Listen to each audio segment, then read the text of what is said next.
Welcome to the Balance Virtual Trainer Podcast. My name is Tyler Valencia, and I'm the president of KIPS and Time to Train Fitness and your Balance Ambassador. Today on the podcast, we have a friend of mine, somebody that does fantastic work in the active aging realm. Mary Kennedy, thank you for being on the Balance Podcast. Oh, it's so wonderful to be here. Thank you, Tyler.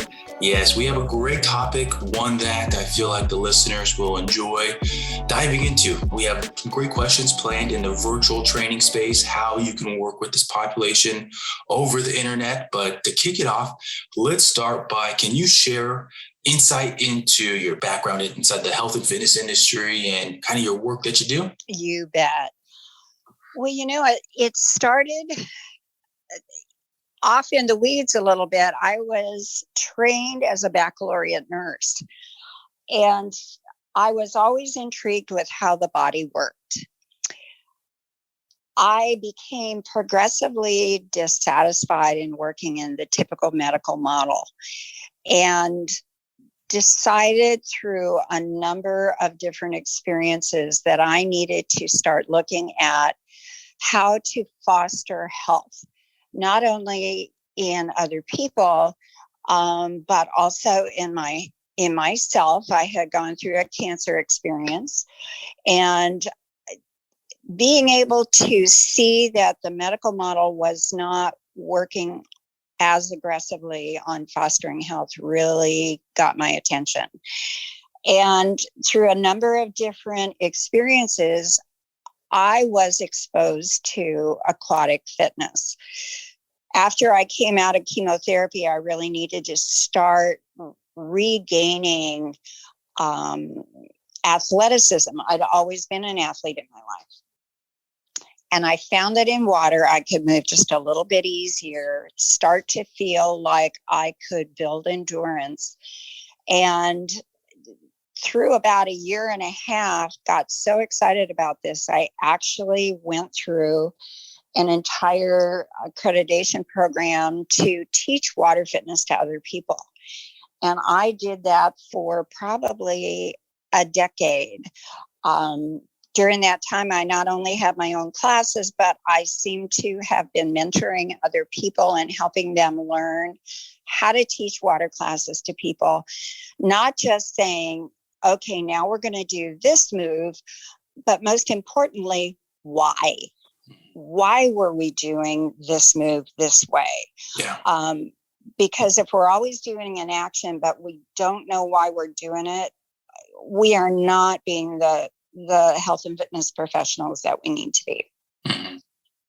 Fast forward that, I started to realize that water fitness is so exciting and oftentimes can accelerate healing for people even faster than land. However, we live on land. We have to function on land, and we're dealing with gravity. And that got my attention that I needed to become better skilled in training people on land, because that's the ultimate place that we all function. And that began a process that took several years for me, because I was also dealing with homeschooling my kids at the time. But I became accredited as a personal trainer.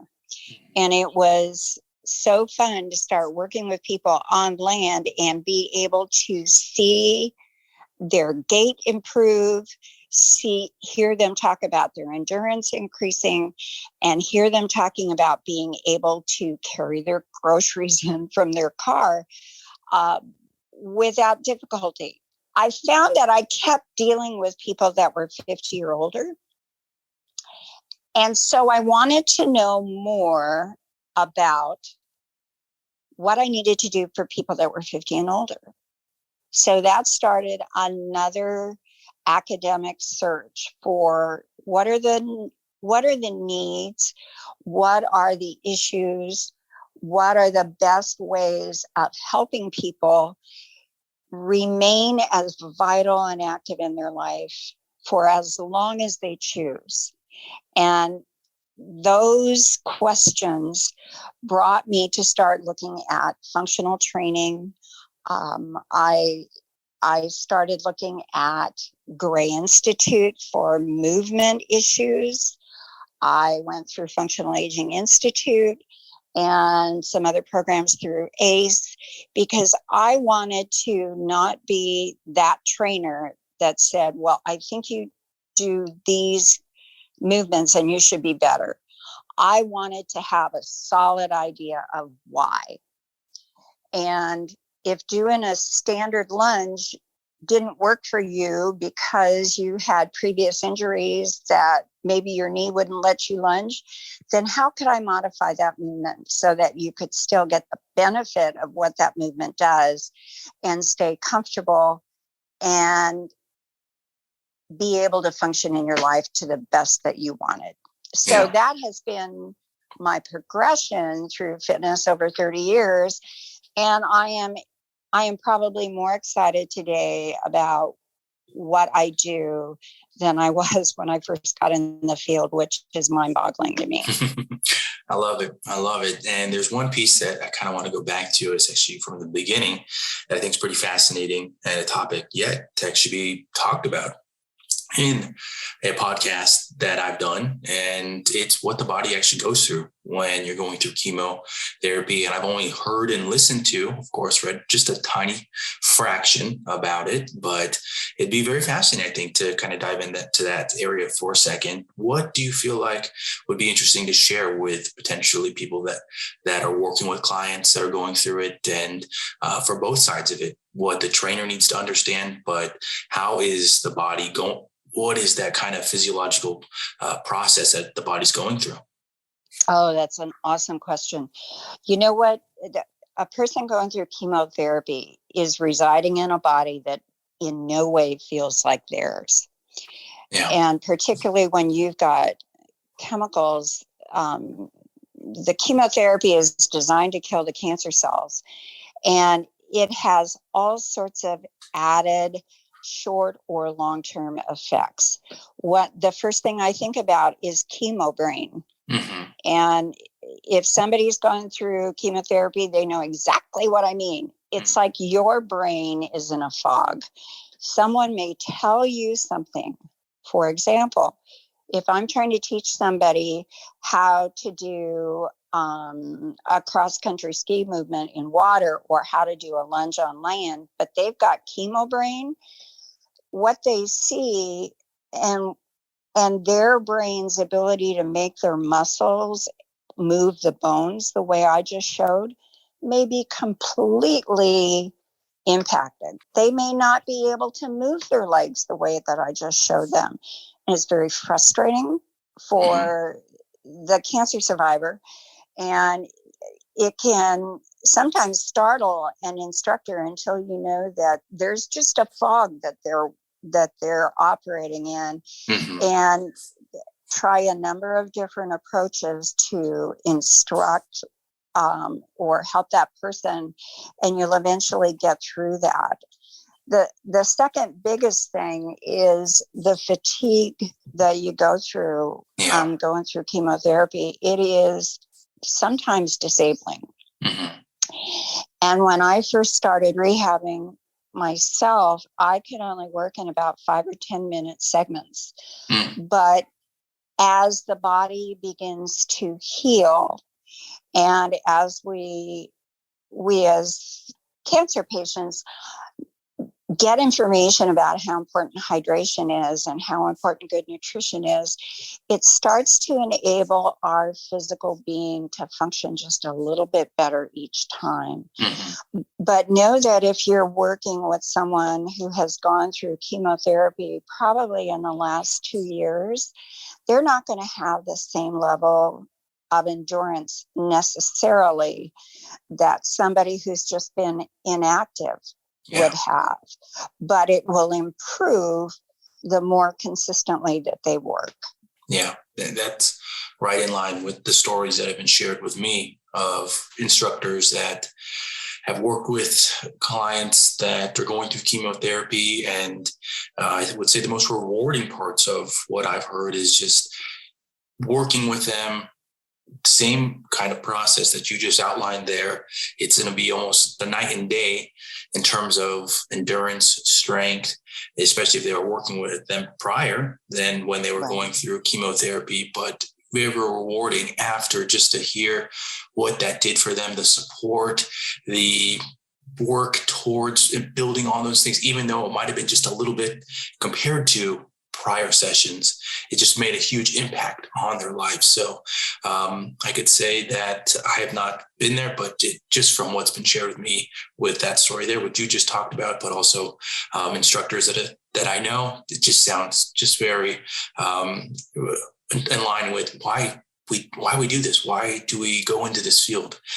Those are the things that really make us wake up the next day and keep us pushing. So always great to share that information and put it out there. And so little segue here into actually what kind of is going to be the big stuff for this episode. And that's how your career has changed over the last 2 years with COVID, with going online and working with the active aging population. How has that been? How has that interaction been with working with technology and creating sessions online? Oh, that is such a super question. I mean, COVID shifted everybody's lives in so many ways. And I was, prior to COVID, seeing people in their homes and having a wonderful experience being able to train people in their environment. And then suddenly we can't do that. And it was disorienting for the people that I worked with. And it was disorienting for me because I struggled for a little bit on how do I bridge the gap, because I knew how important it was, particularly for the people I was working with at that time, because they had some chronic conditions that not continuing the work with them, they could go backwards, both as far as strength and even cognitive function. So somehow I heard about Zoom, and my goodness, going through Zoom tutorials online and YouTube is one thing, but then actually connecting with people on Zoom was a whole different experience, because the population that I deal with has not grown up with technology, and so it doesn't come second nature to us. And there were people that I actually drove to their house and stood outside their door as they stood with their phone and helped them figure out how to get connected on Zoom so that we could then have our session when I went back home and it was our scheduled time. So first, just the mechanics of how do I make sure that I get connected? Secondly, what do I do if the server starts buffering on me and my screen freezes? What do I do with that? What do I do if the people on the other end say, I can hear you, but I can't see you? So there was a huge learning curve, both for me and for my clients, on how to take things sometimes a little slower and know that technology is fabulous, but it's not completely perfect. And sometimes you may have to disconnect and reconnect on Zoom, but that you can still get things done. And for the most part now, things go pretty smooth. Every once in a while, if the weather's doing weird things, like we've got gale winds today and it sort of impacts stuff. But you just learn to be a little bit more patient and go around a system that is almost perfect, but not quite. Yeah. I think it was you that shared with me probably over a year ago how it's actually allowed you to work with some individuals that potentially would never go to a gym or want to meet in a space that might make them a little uncomfortable? Do you think that Zoom and people becoming a little more familiar with it has made that process a little easier? Oh, absolutely. It has made it easier because perhaps that person has gone through a telehealth experience with their medical provider, so that they're a little bit more comfortable with seeing somebody on a screen on their phone or their computer, and knowing that a lot of people have felt the change in their bodies from pre-COVID to now, and they don't want to continue to feel that way. And so they're willing to learn how to do things so that they can improve. And that has been incredible for folks who before would say, I need a teenager around to help me. It's not necessarily that way anymore. And that's a good thing. I feel like for some instructors, it's one of those things where you're trying to almost figure out that Rubik's Cube in your head of how can you do certain things. Because I feel like going to virtual, for some, it's not for all, but for some, they get it. Like, okay, I need to just go through that process of my assessment. I need to switch this, do this. And they might not be able to see quite how they can still do a lot of things that you would do in person. It's just you're altering your teaching style, your cueing. Maybe your verbal cues need to improve. And the process in terms of how you show an exercise. An interesting one that I was going through is an assessment. And we were talking about this before, but it'd be quite interesting to hear, how do you do your assessments online through Zoom and with clients? Oh, I had to sort of think about this one for a little bit. Mm-hmm. And for anyone who's struggling with being willing to look at doing assessments or teaching online, I would just encourage you to open your mind to the fact that it is possible. You just might have to learn a couple of different things or approach it differently. I had a client whose wife reached out to me. She had heard me speak at an event about balance training, and her husband was having significant issues with balance and had gone through tests with their provider and really didn't have any solutions yet. Well, they were in a different state. And when I had the conversation with them on the phone initially, I said, it is completely safe and possible for me to do everything that I would do inside your living room through Zoom if we just break it up a little bit. Because normally my first session with someone is about 2 hours. So what we did was set a time for the first session was where I just got as much background physically on what had happened with that person, when things started, what had changed in life, as much information as I could to try and figure out what might have led to the balance issue. Then I scheduled a second session where we did the actual physical assessment. And one of the things that you want to do, especially when you're working with someone at a distance, is to keep them safe. And so doing assessment techniques like a single leg balance would be a little bit perhaps scary for some people. And when the body does not experience a sense of safety, it will not give you as much mobility as when it feels safe, it can move better. So what I figured out is if I put my client in a corner where two walls come together and stand forward just a little bit and have a chair in front of him, then no matter which direction that client may sway, there's a barrier there. And to know that he could always put his toe down. I talked about all the safety steps that we would take. I told him exactly how long each test would take so that he knew completely what to expect. I took it one step at a time. For this particular person, we needed to take some rest breaks after a couple of different tests. So we factored that in. I spent time during that whole process continuing to develop relationship with them, because the wife was there too, and relationship is really an important driver for the active aging population.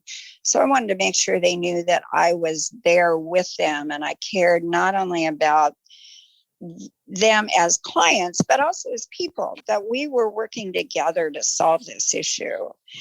And so by taking each test step by step and creating environments around them to keep them safe, it was very easy to perform all the different tests that I needed to do so that I could determine that it was an impact, something had impacted his function of his ears. And by doing certain things, we could improve the function in the ear, make sure those little sand particles in the canal in his ear went back where they were supposed to be. And long story short, the balance issue was solved. And that was all done via Zoom. I love it. I love it. I mean, that's what I wanted to make sure we emphasize there.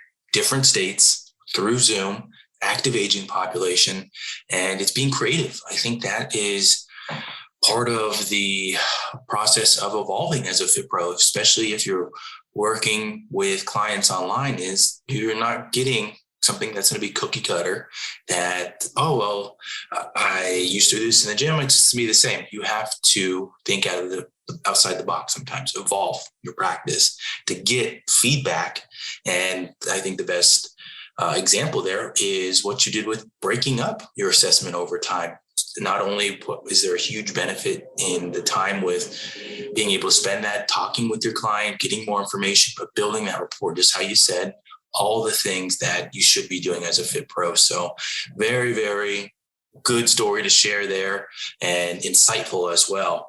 With now your cueing, that's something that I think would be great to dive into. How is your cueing and your demonstrating changed with working with clients online? Oh, that's a good question too. I have found that I need to make sure that I have examined my framing ahead of connecting with the client, which means, is my whole body showing in the screen when I go live with that person? So that if I'm having to show them where their foot is moving, that they can actually see my foot, and that their view of me is not cut off at the knees, because you're at a slight, I wouldn't call it disadvantage, but a slight negative in not being physically there. So be as visible as possible. I find that I want to wear darker colored leggings so that my legs show. I wear brighter colored tops, so there's a contrast between my upper body and my lower body.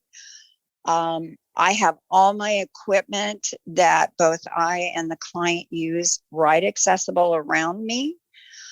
I break my instructions up into steps. Okay, Joe, we need to pick up your blue resistance band and attach the handles. Usually that means then that person grabs their handles. Oh, and by the way, just something I found was really helpful is I text my clients ahead of time what equipment they're going to need for the workout so that they can be prepared and not having to run around the house. Mm-hmm. So after we get the equipment, then I show them where the startup position is. And I'm standing there in the startup position. Are legs wide? Am I in a stagger stance? What am I in? And I am looking at my screen to make sure that they're in the proper position. Then I show the movement slowly so that they can see how that movement is from the moment of execution until the moment of completion. And I do it about 3 or 4 times because they're learning how to do that movement as they're watching me. From that, then I am watching what they are doing as they're performing the exercise. And I have found that my job is not to count repetitions. My job is to cue them on something like, you're doing a great job keeping a flat back when you're doing that hinge. How they are moving and how to help them move more successfully is my job, not to count the number of repetitions that they're doing. And I have found that if I'm forgetting sometimes to cue someone on if they're doing it properly or not, I have one client that'll say, okay, am I doing it right? And that's the cue to me that I needed to be telling them all the different things that they were doing successfully so that they are building their skills with those different exercises.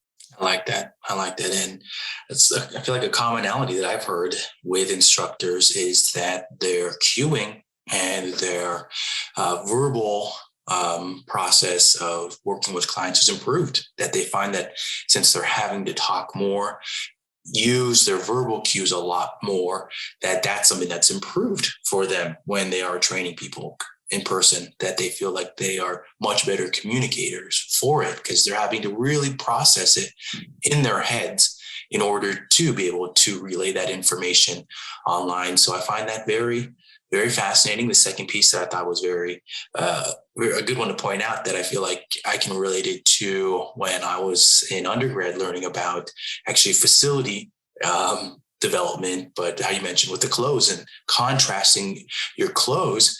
I remember it was when it was a course, it was in my undergrad where it was talking about facility development and talking about the paint colors on the walls and how you wanted to have them a color that for the active aging population, that it wasn't something that it would blend into, like that the floor wouldn't blend into the wall. So you had to have contrasting paint colors. So to hear you talk about that with your clothes and your leggings and your t-shirt, that all makes sense. That as you age, your eyes deteriorate, and that immediately popped in my head. And it's so true that you don't think about those things, but it's a good one to point out for people. So I like that one. Good. Yeah, well, one more question before we start getting to the end part here. For yourself, what have been some of your favorite parts of growing your business and doing virtual training? Well, there's several things. I have enjoyed creating relationships through different networking groups with other people who are involved in the wellness industry so that our ability to impact people is dramatically increased. If I'm working with a physical therapist or a acupuncturist or a massage therapist, and we have an understanding about what each of us does and what our areas of specialization are, we can be good resources for us as the medical providers or the wellness providers to let our clients know when someone else may be available who could augment what we're doing with our client. So suddenly my networking has enhanced the potential of me getting more clients to serve and help function better in their life. And so networking has been a huge thing for me. Working with people personally one-on-one in their own environment, I have to go back to, has been something that I love because my background was in public health nursing. And I know that people are more comfortable in their own homes. And if I can serve them in their homes, whether it's live or virtually via Zoom, then I have someone who is less stressed and more receptive to allowing me to help them hit the goals that they want to achieve for themselves. Now, I may have gotten off the track there a little bit, but those were the things that came to mind when you asked that question. I dig it. No, I dig it. So let's actually get now to the podcast closing tips. And I always enjoy this question because it's a great way to hear insight from the guest on their perspective of the fitness industry, how they think things are changing, how they think things have changed. So, Mary, what are 2 closing thoughts on the future of the fitness industry that you would like to share? First and foremost, what we as fitness pros are doing matters. Yeah. If we will take our industry as a profession and know that it makes a huge difference in the quality of life for our clients, wow, what that's even greater than being a brain surgeon in some ways, because we get the opportunity to see people over and over again, and we see the changes. And so it matters what we do. Our education matters because it enables us to serve people better. Point number 2, the medical community knows that they can't help their patients with all their fitness or wellness needs.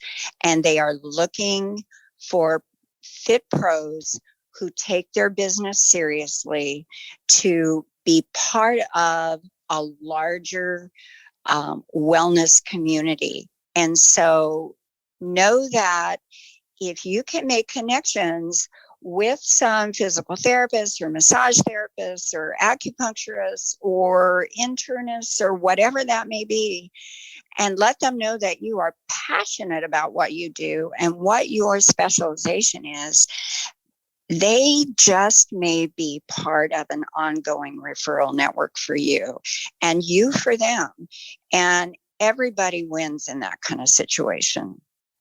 Yeah, it's actually a really good one. And it's one that, I would have honestly not thought that. And especially thinking about the population that you primarily work with, it's a good one. People will wonder that. How do I work with more people in the active aging population? How do I get clients? And I know from knowing you, you hustle in that area. That's your bread and butter. You really hustle in that area and you do it very well. So thank you for sharing that last one there for people that are probably in that same boat wondering, and to make those connections, network it, and really try to develop those relationships. So great stuff there, Mary. Before we sign off here, can you give listeners some information about how they can find you online, website, social media links, anything like that? You bet. Easiest way to get in contact with me is my email, which is m.draper, DRAPER 105 @gmail.com. Or you can reach me through my website, which is www.restoration-fitness.com. On my website also is links to my Facebook page and also my Instagram and my YouTube channel. Love it. Great stuff. Great stuff in this episode. Really stuff that people can apply, which always love sharing that type of content. So Mary, thank you for coming on the podcast. Oh, it was my pleasure, Tyler. Thank you so much.